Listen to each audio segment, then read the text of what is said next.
I have a book where you can read a scripture for every day. Today is the 11th of January, 2021, and it's from Matthew 6:26.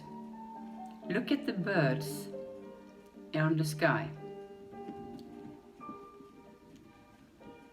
Jesus wants us to look at the birds because they are out in the winter cold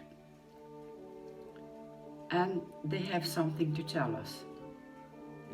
First, they want to tell us that not one of them is forgotten by God.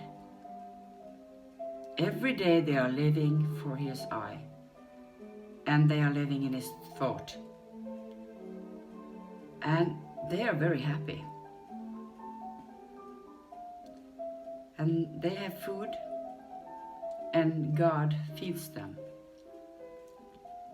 And when they are living for God, and they are living in His thought, how much more aren't we that are His children?